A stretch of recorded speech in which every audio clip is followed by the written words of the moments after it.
Okay, friends, let's take a look at the concept of an integral transform, like a level 1 simple example. Imagine y is equal to mx. Why am I beginning with this? Well, take a look. Let's look at a graph that is. Imagine you have here some graphs of y equals mx as m assumes different values. So what do we get? We get 1x, that's a possible value of m. M is 1, I just made that up. You just get a line like this. Now stop for a second. What can you do with this? Well, you can ask a question, for example, like what's the area from 0 to 1 when m is 1? That would just be equal to a half, right? It would just be equal to this triangle right here, okay? Or m could be 1.1, you see? And then you get a slightly different line, and then you would get from 0 to 1 a slightly different area under the green graph. Okay, so then make this 1.5 m. I'm just making these up, 1.4 m, doesn't really matter. Then you can find another area between 0 and 1 under the red graph now. Then you continue in this process. Make this, say, 2x, so m now has the value 2. Okay, so you can compute the area from 0 to 1 under the blue graph. So this is something that we can do. So the question is, area is found how in calculus? We integrate, correct? Okay. So if I set up this integral that goes from 0 to 1, of, say, 1x dx, what this represents just the area under the graph of x from 0 to 1. Or I can have the 2 in that position. That would just represent the area under the graph of 2x from 0 to 1. Make it 3. This would be the area under the graph of 3x from 0 to 1. So in general, if I have m in this position, then this would be the area under the graph of mx from 0 to 1. In our particular case, as I've shown you here, because m can assume a huge number of different values. You can think of m essentially as a kind of continuous variable, right? Each value of m just gives you a line with a different slope. So you can have m equal to 2.5898, whatever. Or it can be 3.98, or it can be pretty much any number, 0. You see? All that. Okay. So now, take a look. I'm going to actually go through the process here. So I would say the antiderivative, and x is the variable, so I would say mx to the second over 2 by the power rule for integrals, and then plug in the upper limit of 1 and 0. There's nothing special about choosing 1 as the upper limit and 0 as the lower limit. I just made those up right here. In other words, I could have chosen to integrate from 2 to 3 or whatever, from 0 to 5. Nothing special about that. Okay, then I'm going to have m, and then, so 1 squared over 2, and then minus 0 squared over 2. This is just integration from here, so I have m over 2. Notice that this contains m as a variable, so for that reason I could call this area a as a function of m, the slope of the line. So mx goes in. We say that the x integrates away in this case, integrates out. And what remains is m, which is physically here, just represents the slope of each line, but m can be pretty much any value.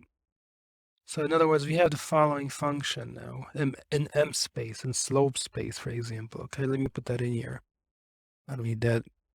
So be very careful. I'm going to graph here m over 2, you see? Now, we would like to understand the connection between the graph on the right and these multiple graphs on the left side. So, for example, when m rather has the value 1, then we are here, aren't we? Right here. This is m equals 1. This is m here, and m, as you can see, is a continuous quantity. This is a continuous function. Right? There are no gaps in it, no holes, nothing like that. Okay.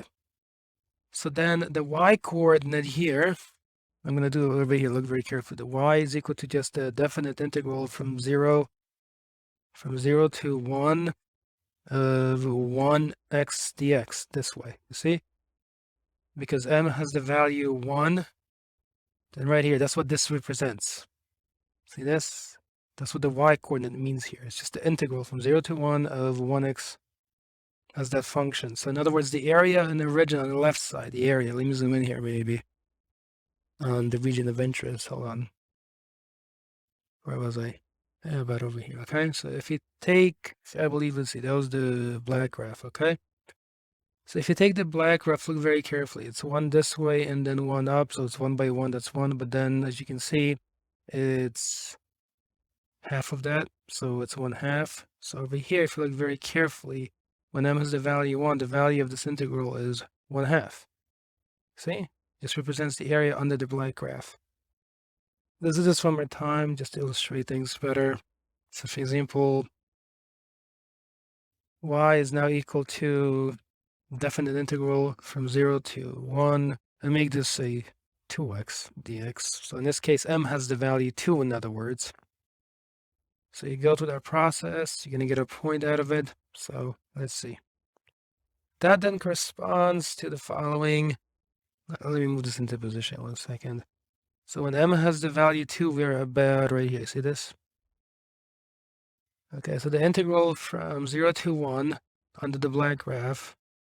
So that would be from here to here, but not the black graph now, because now it's 2x. So that would be, I believe that would be the blue graph, okay? So if you integrate, find the area from 0 to 1 under the blue graph, like this area where I'm kind of tracing, I don't know if you can see that. That value of that area is nothing but the y-coordinate on this graph. Okay? So that's a way to relate these two graphs.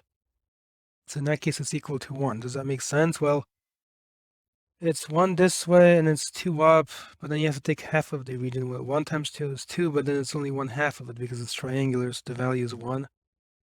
So if you look over here, the y-coordinate at this point is 1, you see? Right here at this point, or I'm pointing, the y-coordinate is the value 1. If you look at the vertical axis there, you see that it's equal to 1. Yeah. Now lastly, what if you wanted to, say something like m over 2 equals 10? Like, what would this be asking? This is an equation that involves m. Okay, so you would say m is equal to 20. So in other words, what it's telling you is the following, right?